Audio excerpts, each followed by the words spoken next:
Well, everybody suddenly is figuring out what it means to be me. Too much time on their hands. Too much dings in their hands. Too much time to do things with your dings. Yep. However, when we're not touching our dings, and in the case of our former companion, the Guardian, he's trying very hard to make his ding hard and failing. He's just mashing it. Yeah, it's not good. He's got the floppy ding too. Hashtag floppy ding. Yeah, dude, it's contagious. That's 2 out of 3. That means I'm next. Damn, homie. It's going to be freaking devastating when you get it. Yeah. Because a titan will fall. A titan. Not your weenie. A titan of semen. Yeah. Speaking of great things falling, how about civilization falling apart? Yeah, it's huh? pretty good. That's kind of what happens when John Carpenter is behind the wheel. You know, Johnny Carps, as we like to call him. Yeah. He's quite the name in the industry, especially in the horror genre. But I mean, he's a jack of all trades, man. If we're being honest here, he could do it all, and he did. And then he kind of gave up and said, "I don't want to do this anymore." Yeah, now he just plays Fallout 76 for some reason. The one guy that's still playing. But in his heyday, Johnny Carps was the man. And even though the studios and sometimes the audiences didn't recognize that, later they all were like, yep, we should have gone and seen that movie. Maybe he'd still be around doing movies and kicking ass at doing it. However, here's the scene, man. He had just done work on Big Trouble in Little China. And that was a monumental fucking flop. Nobody watched it. Nobody cared for it. Years later, as aforementioned, everybody wants to suck it off because it deserves to be sucked off because it's a great movie. However, he was kind of like, man, this is a thing that happened, isn't it? The studio just dropped the ball on me. They just said, nope, we're not going to promote your movie. And all my effort went to waste. So he kind of he shot not for the big leagues, but he kind of said, let's take it down a notch. And by kind of said, I mean studios were like, let's not give that guy money anymore because we're going to lose money. But really it was their fault. The point is, they didn't give him money, man. The money that he was having with movies like The Thing and Big Trouble in Little China, he just wasn't getting it anymore. And that means he had to work on a smaller budget. The good news is that Johnny Carp started on a small budget, so he knows how to work his way around it. Yeah. He's the carpenter. The further bad news is that he decided to just steamroll. Yep. The further bad news, though, is that he decided to take on a very ambitious project. But the further good news is that he's Johnny Carps, so he's probably going to handle it well, right? Well, let's find out, because today we're talking about possibly like the most overlooked Carpenter flick in his entire filmography.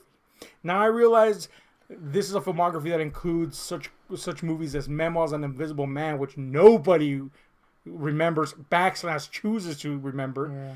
Yeah. That classic Ghost of Mars. Yeah, you know, I realize that those are in there, but those aren't great movies. Definitely not. Well, I'm talking about overlooked in terms of it shouldn't be overlooked. And we're talking about the middle of his apocalyptic trilogy, his end of the world trilogy, Fall of the DVD. It's a great movie. You should check it out. It's Prince of Darkness, man. Prince Pod, as I like to call it, and nobody else does. Prince of Darkness is a part of a thematic trilogy that includes The Thing and In the Mouth of Madness. Now, of course, they're not linked to each other other than through the theme of a scenario that ends in the possible destruction of the world. And that's it. That's what connects them. And each one gives us a different vision of this. Prince of Darkness is, if The Thing is more like a paranoid sci-fi type of approach, and of course In the Mouth of Madness is more of the Lovecraftian approach, this would be our more kind of like pseudo-scientific, pseudo-supernatural approach, I guess. So, had you ever seen this movie before? Yeah, a long time ago. Long time ago? I was a fetus. Fetus? I was scared of mirrors for like 2 weeks. Yeah, they will have that effect. So yeah, I remember this movie scared the crap out of me. Not only mirrors, but I was dreaming of that ghoul creature for many a day. But other than that, I didn't really remember much from it. Yeah, certain scenes I would remember, but this is I was so young that. Yeah, but there was impression. Yeah, there was an impression there anyway. Look, I'll be honest with you. When I first discovered Carpenter, as every horror fan is prone to do, early on, because I mean, you can't get away from the guy. He redefined the genre, right? When I first discovered Carpenter, of course, I was voraciously consuming as much carpy as I could. And voraciously consuming food. Just carp. Yeah. That's why I hate fish now. But you're watching Johnny Carp movies while eating carp. It's not a good combo. I was consuming as many as I could, but I avoided this movie the longest of the ones that were available to me, and by available to me as back then was mom and pop shops. Mm. And the reason I avoided it was like some sort of superstitious fear in me. Mm. You know, just the very idea that it was called Prince of Darkness and what that alludes to, you know, I was like, oh, you know, which is very apropos given some of the, you know, content of the movie. But there was just something that made me go, oh, yeah, that one's like the forbidden one. Don't see it. But of course, eventually I had to see it. And once I did, I knew that I was a fucking fool for having put it off for so long. But ever since then, you know, since that time, oh so long ago when I was a young dinosaur, this has remained my favorite Carpenter movie. And it's definitely my favorite of the Apocalypse trilogy. And overall, I think it remains my favorite Carpenter movie. Is it technically the best Carpenter movie? No, I can acknowledge that. Did it need, you know, could it have benefited from a bigger budget? Of course. It's not a perfect movie. There is no perfect movie. But it does remain my favorite. Where does this stand in your view? Let's say, first, in terms of the Apocalypse trilogy. I'm torn because I'm a lifelong Thingite. Yeah. I do still like the Thing more. I think I still like In the Mouth of Madness more. Mm-hmm. But I think Pod is the creepiest and the scariest. Mm-hmm. That being said, it's like choosing a child. One is retarded, but you're like, I still like him, man. He's my kid. It's your semen. He's got mongoloid feet. Put your feet. I don't. What is that? I don't know. The choice is so easy for me. Like, you know what I'm saying? Yeah. Thematically, you know, it fits my vibe. It's subject matter that I enjoy. But on top of that, I think one of the things that strikes me the most is that I think, as far as Carpenter goes, this was a very personal movie for him. He actually wrote this one. You know, he didn't write all his movies. You know, he wrote this one. I mean, granted, he had to use a pseudonym, and that pseudonym tips a hat. And you could see why this movie was kind of like an important one. He wrote under the pseudonym, the pen name of Martin Quatermass, which, of course, if you're a fan of Nigel Neal, you know that Professor Quatermass is one of the great characters of sci-fi, like ever. You know, most notably, my personal favorite Quatermass piece of media is the original BBC series Quatermass in the Pit, which this draws a lot of inspiration from in various ways. But not just that, Nigel Neal movies always had this inclination to explain the supernatural with something scientific and vice versa. Yeah. And this movie rides on the coattails of that and pays beautiful homage to Nigel Neal in that way. But it's also very distinctly Carpenter-esque, whereas Neal would lean more into the scientific explanation of something strange. Carpenter doesn't stray too far from the supernatural here either.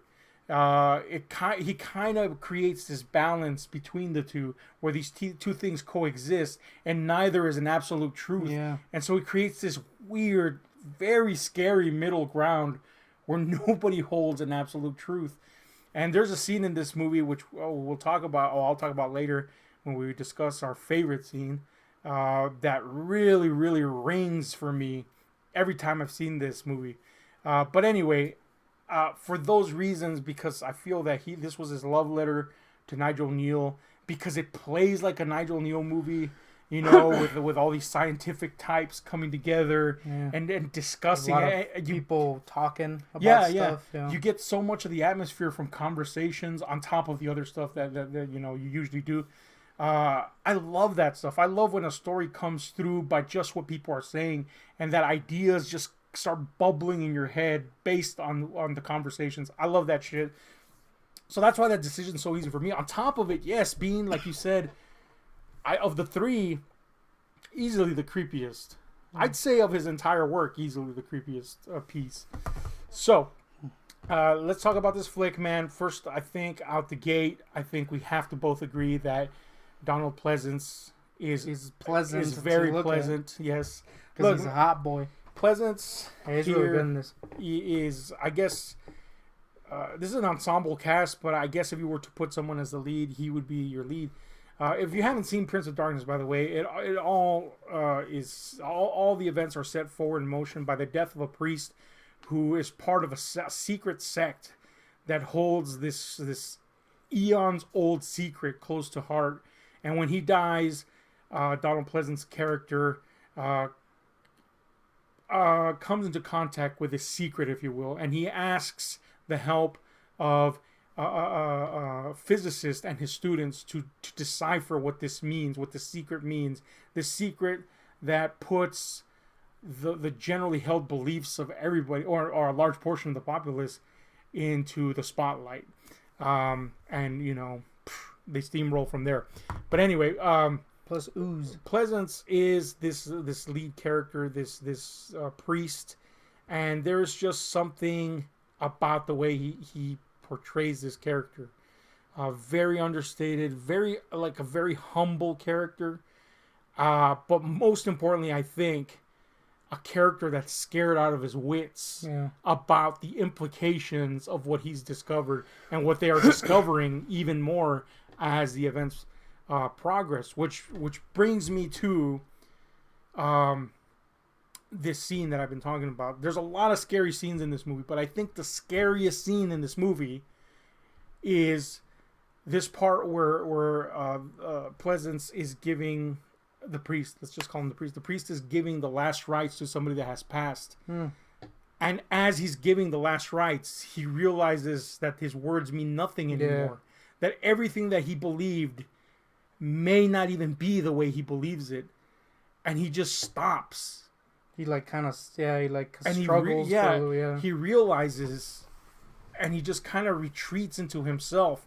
And then they cut to a shot of another character, and she too is immediately affected by this realization. And from that point forward, his character is completely at odds with himself. Like, he's not even like what you would traditionally call a hero. He's just struggling with his own belief system because what he knew is no longer seen through the same lens. It might be there, it might not. And if it's not there, the imminent danger of the movie is even scarier than it already is.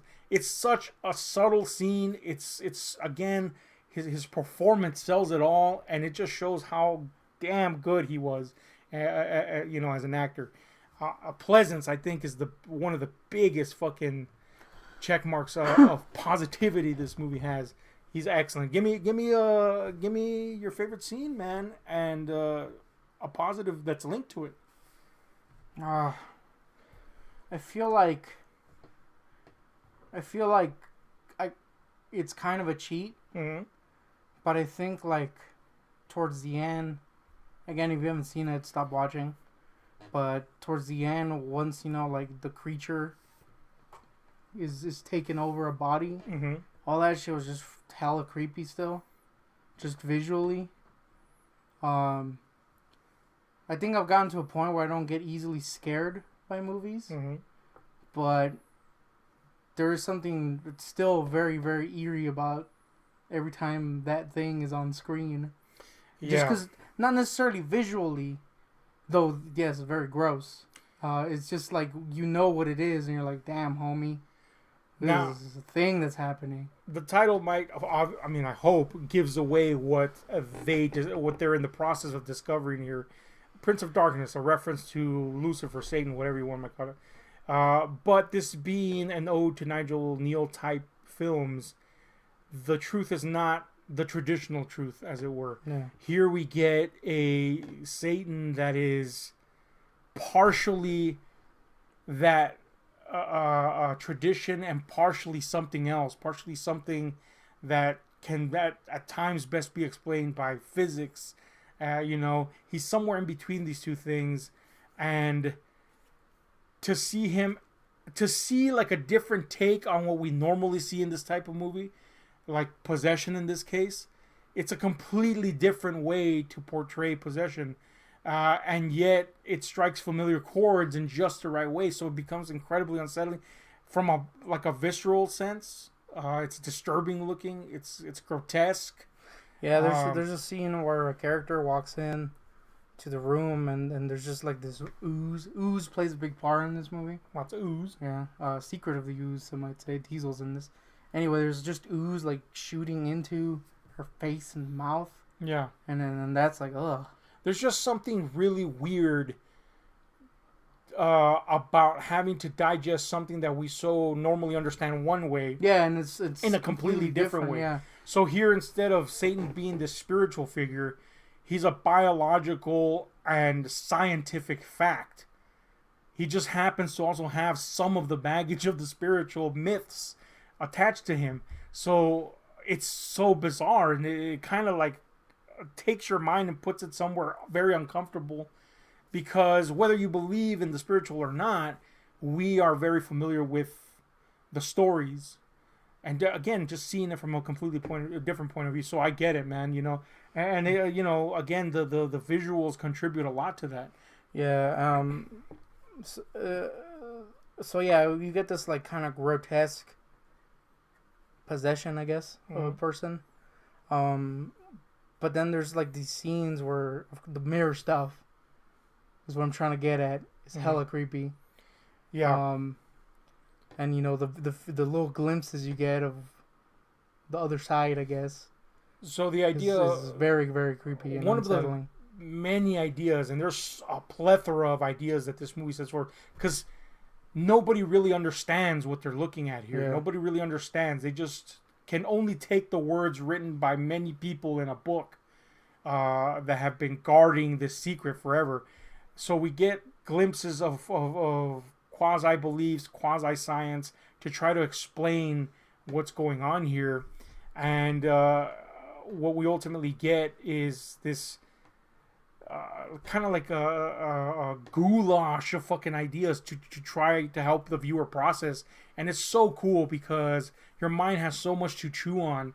It has like choices about what it could be and how this creature is.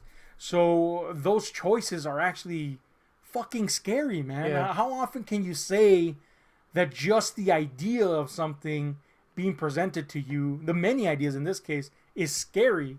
And that's kind of how this movie works wonders, because not only is there atmosphere and visuals to help you along, the ideas overwhelmingly supersede all that as genuinely frightening.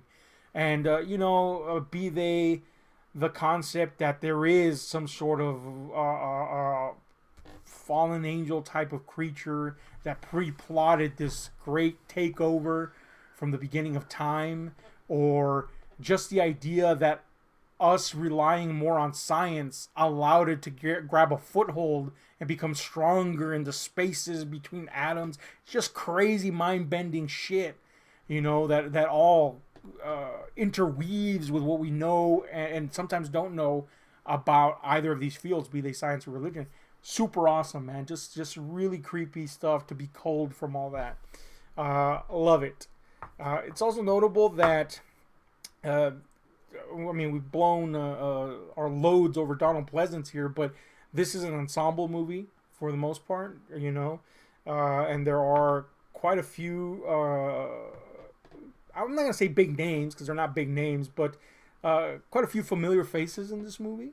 If you're a fan of music, Alice Cooper's a bum in this. Yeah, he is.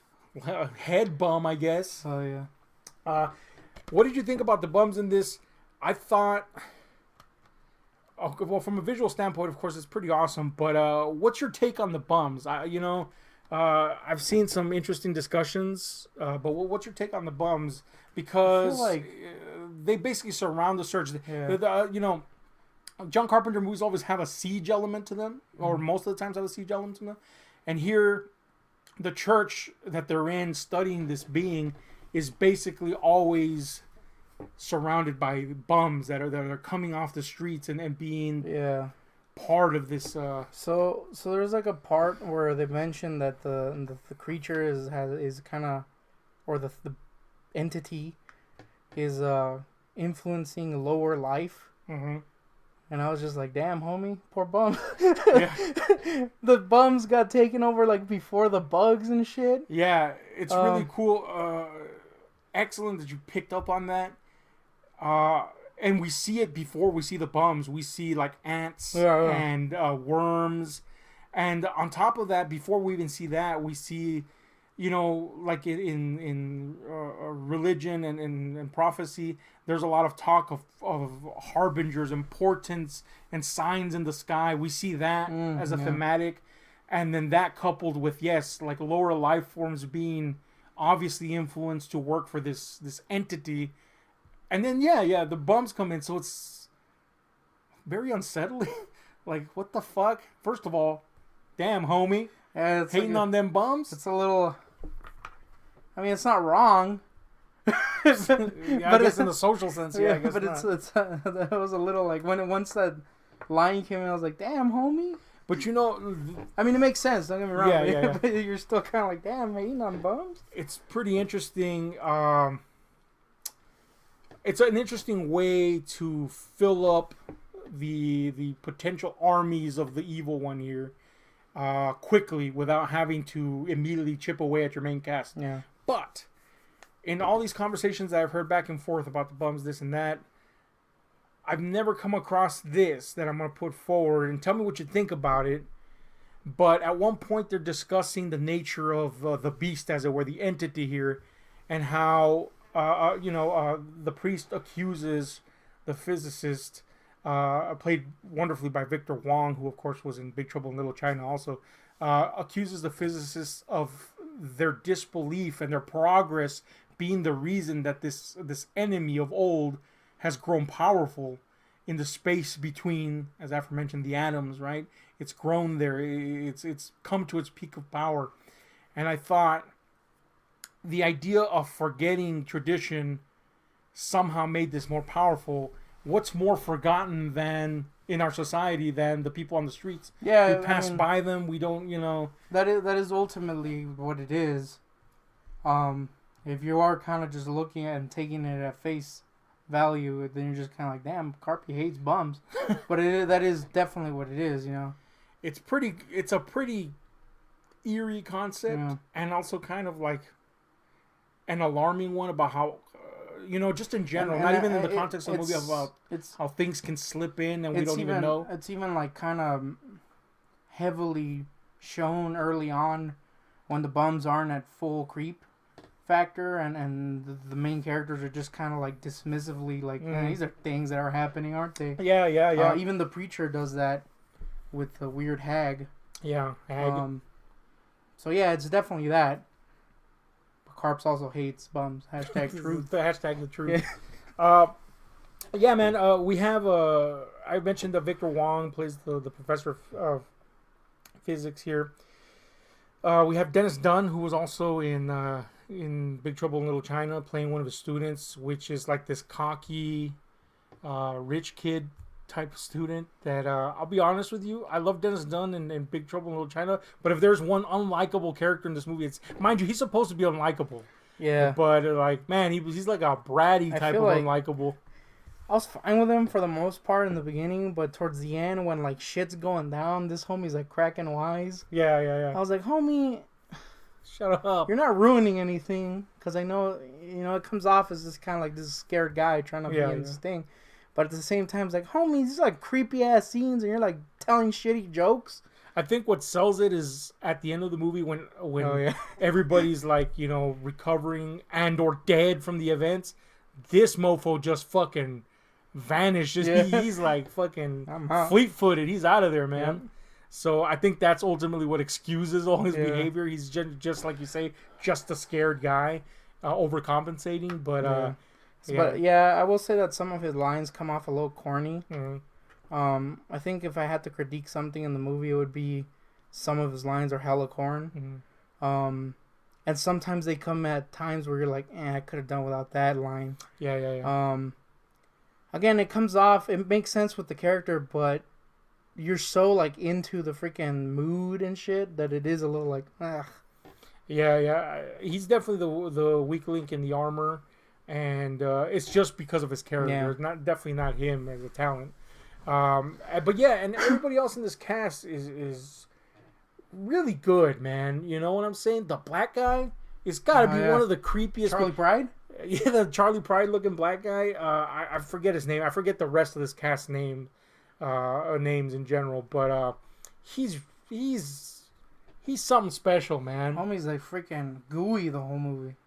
Yeah, something about a sweaty black guy in a horror movie that always freaks me out. Like, man, you know it's scary when that guy's that sweaty. Yeah, he's a huge black guy. Yeah. He's sweaty, dude. And he's just got this like bizarre presence. His cackle is eerie. You know, just good. The entire cast does a really good job, not only playing the good side of the street, but, you know, when they're required to, playing the bad side, and they all do a really good job at that. I think one of the most outstanding things in this movie is, I think a lot of people remember that have seen this. This is one of the things that causes a large mental impression, and it's the scenes of the dream sequences, basically, where our characters see a warning from the future, as it were. What's your take, man? Good? Bad? Yeah, I remember that was one of those things that always stuck with me. And I was like, damn, homie. It's one of those scenes, I don't know about you, but it's one of those scenes that in your mind, you, like, mythologize to the point when you see it again, you're like, oh, that wasn't what I remember. Yeah. So, I mean, that really says something for the scene, though. It's still very freaking eerie. Mm-hmm. Especially, like, the early ones where it's just, like, this shadow creature. Yeah. For some reason, when I saw, like, the shadow-robed creature, I could only picture, what's his name from Lord of Illusions? Nyx? Yeah. Damn, Damn, that would have been a hell of a crossover. So, yeah. But it is definitely one of those things where I remember it being different and so much more than it was. But it was still very, very creepy. Yeah, and like you say, though, or let's combine this. Like I say, it says something about a movie that causes that impression where you mythologize it in your head. But then, like you say, it also says something about a movie where it still doesn't disappoint when you actually see what's really there. And you're like, man, this is still an effective piece of work here. Or an effective scene, I should say. And there's plenty of scenes like this in this movie that are just outright disturbing. There's a scene where one of the people has been taken over, shall we say. And he's calling to the people in the building from outside an empty parking lot, and basically, dude is bugs, is what I'm getting at. Like, Pax. That scene as a kid always freaked me the shit out, and it's still so good. It's still very eerie, and it really helps that in that scene in particular, at least in this copy, the it's in a sea of darkness. It's in a sea of darkness, and there's this weird like fuzz. You know, it just kind of looks like ass, that scene, you know what I mean? Mm-hmm. Like, quality-wise. And just that coupled with, like, this weird darkness, and it actually gets darker as it goes along. Yeah. It's very, very scary. And I have a feeling the darkness was not necessarily 100% just for atmosphere. It was more utilitarian because it's a hard effect to pull off. Yeah. And you could tell that even with all that darkness, it's not, if we were being critical, we would be, and honest, we'd be like, it doesn't 100% look great, but I mentioned that it gets darker as it goes along. Like, once it becomes more of an effect, you know, once it starts falling apart, mega irising in on it, you know. Yeah, but it works. Oddly enough, having to do that makes it work more. Yeah, you know, it limits you to just experiencing things in snippets. You know, so your imagination goes wild. Great scene, and there's tons of unsettling moments like this in this movie. I do like that. You know, one of the characters, the redheaded chick, that witnesses this bug creature, is like not phased at all, but is like destroyed over a black dude stabbing himself in the throat. It's like, homie, you just witnessed a bug guy. I'd be more distraught about the bad guy than bug guy. Why? Bug guy was kind of a pussy from the get-go. Yeah, dude. He was like, fuck bug guy. That scene was horrifying. Imagine if you saw that. Your shit would be in your pants. Speaking of shit and pants, the people that are ultimately possessed by this entity totally look like they're holding their shit in whenever they stand. Yeah.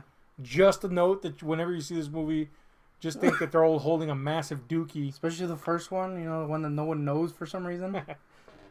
So anyway, look, man, this movie is layered thick with atmosphere from the get-go, and one of the things that contributes highly to that is... You know what's kind of funny? Like, no one knew her, and she was the first one to get taken over. Was that intentional? Yeah, I believe so. Just pushed aside? Right? Yeah. I mean, Anyway. they knew her, but she was just kind of Yeah, but they were like, who? Yeah. Literally Now that everyone. you mention it, yeah, I mean, it makes sense, right? Yeah. Let's say it is.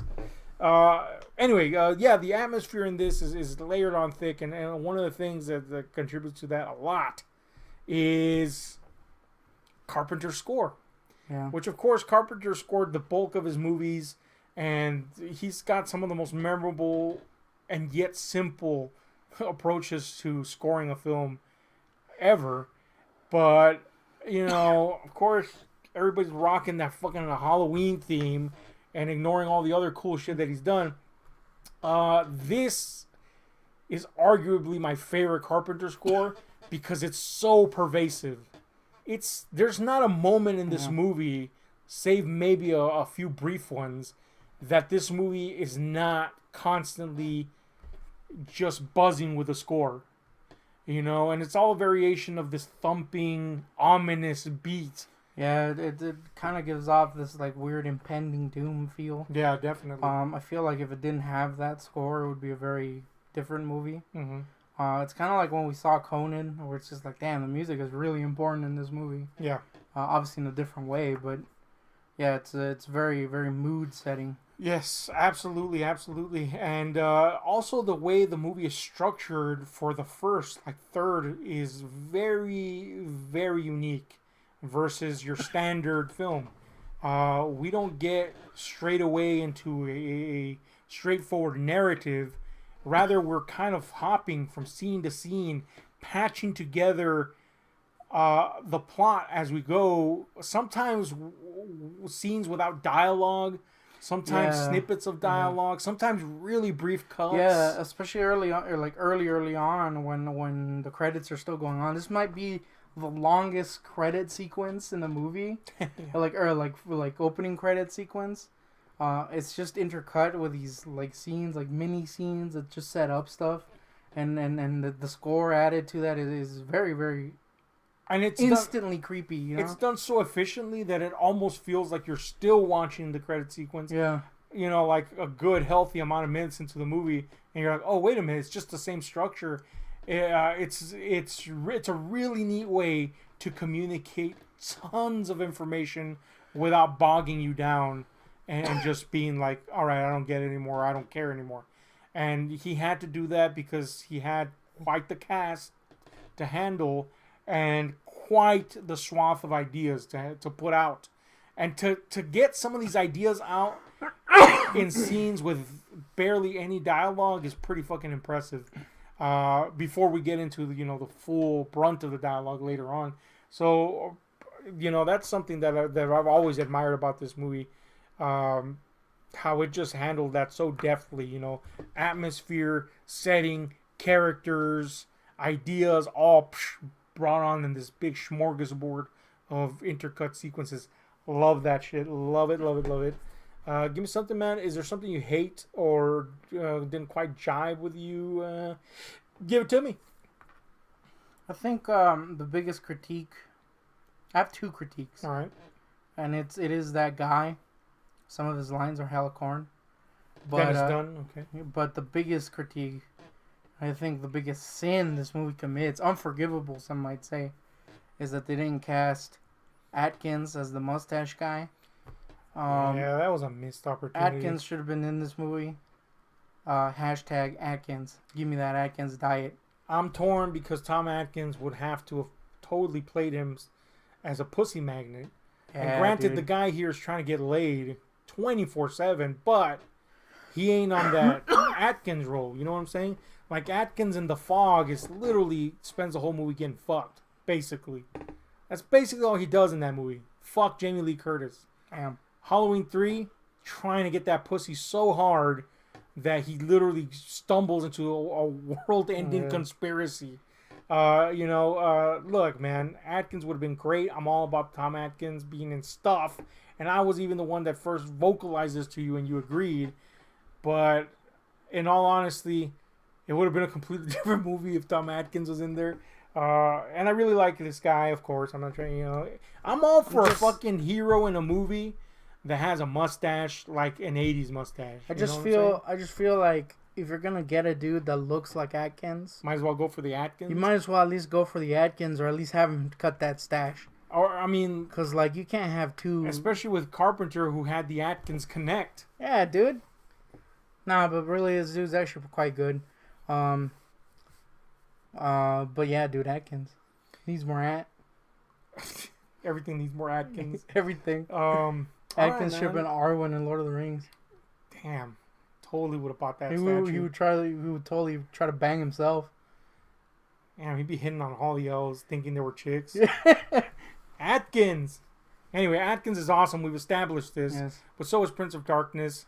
If I had to lob critiques at this, this is a movie that could, in all honesty, have benefited from a slightly larger budget. However, I would rather have this than a further compromised film.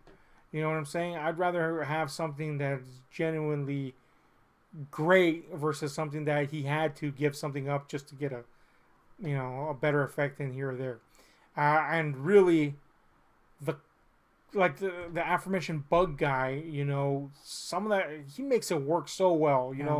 The corners they had to cut and all that stuff, he makes it work so well that it's almost, no, it is admirable. How well he makes it work. There is one effect that always bugged me, though, and it's not a bug guy. It's when we see the entity has basically created a Antichrist figure for itself to bring it forth from its mirror world of darkness, and this is literally in front of a mirror, and this character reaches in, and we see the entity reach from its dark void. He's got a paw, and it looks like a little baby paw that got stuck in oatmeal. Yeah. Now, that always bugged me. But when the hand is actually pulled out, it is this cool looking claw. Yeah, but and I'm like, how the fuck did we go from oatmeal paw to I wasn't gonna mention that, but yeah, the paw was hella uncool when it was in the freaking mirror world. But once it comes out, it was fine. Yeah, dude, the paw. The oatmeal paw. The oatmeal paw gets a freaking down vote from me. But that's just me being nitpicky. I want to be nitpicky too. All right. So there's people get oozed on, and that's how they get possessed in this movie. Mm-hmm. And there's a lot of that forced ooze, side shooting side something shot, out, profile shot. I always hated that. Okay. It's not particularly bad in the movie, but it's just I just always hated that. I just think it looks so corny. It's just a preference thing. It doesn't look bad in the movie, but it's like, damn, homie. What would you have preferred, a front ooze shot? No, I mean, I know there's no other way to do it unless you freaking insert a freaking squirt gun in their throats. Cannon in their throat. Yeah, but I don't know. It's just something you can tell. You know what I mean? Yeah. It's obviously not coming from the mouth. And it's just it's always been something that's damn it. Doesn't look convincing for me, and it was just a little damn it, it's in this movie, but it's not bad. It's just a preference thing, I guess. Yeah, I think whatever visual shortcomings there might be, they're so irrelevant. Yeah. By the time you get to them, because of the serious tone and atmosphere that has been fostered by the fucking movie, that short of just disastrous effects, it won't derail the movie. Yeah. And thankfully there are no disastrous effects. In fact, when there are shortcomings, they're very few, far and in between. But anyway, anything you want to add before we get to the final score? Hit me with your final thoughts. Yeah. I was kind of scared to rewatch this because it was a movie that actually scared me, like big time as a kid. I was kind of worried that it was not gonna have the same effect or horrify me of mirrors again. Um, I kind of miss being scared of movies more because I could see myself being horrified, but it's still very creepy and it's still very effective. So I could see this being horrifying to someone who's a little more like, a novice, maybe. Yeah. I do wish that I had that back, because I could see myself being pooed to oblivion. But that's good because I could still see the freaking horror in this, and it's still very, very creepy. Yeah. Also, mirrors, gotta destroy them all hardcore, dude. Yeah, it's really good. That latter half is like legit scary as shit. I'll give it like a 9.5. I have to take 0.5 off because of the Lavasaur effect. The paw. And, oatmeal baby paw? Yeah, and the Asian guy. Yeah. Specifically Dennis Dunn, not Victor Wong. Don't be hating dude, he's on good. the Wongster. I'm a Wongite. So look, man, Prince of Darkness, as I've mentioned, probably my favorite Carpenter flick. Nay, my favorite Carpenter flick. So I'm going to give that little sucker a shine job. Look, man, I get you. I miss the feeling of being scared by horror movies too. We've seen so many of them that it's almost impossible to feel that excitement again. And there's a thrill to that. However, as I've grown older, my perspective has changed on certain movies, and I, like you, am sometimes afraid to revisit pieces because that perspective shift has destroyed some movies for me. Like Poltergeist, I can no longer see as a good movie. It's just not happening for me. Yeah. There's nothing in it to me that's effective about it. However, Prince of Darkness has always been effective for me.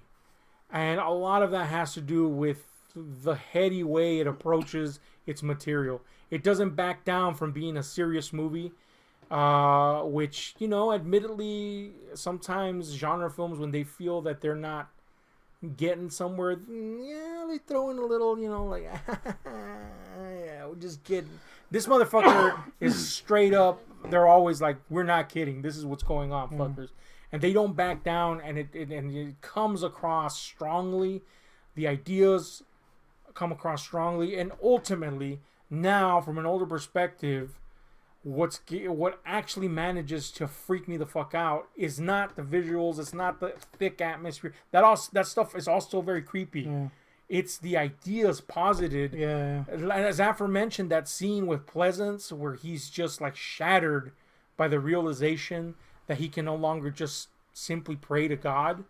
That scene, to me now, is way scarier than some ghoul popping out of a fucking door, Way fucking scarier. That idea is mind-breaking if you actually chew on it, in or out of the context of the film.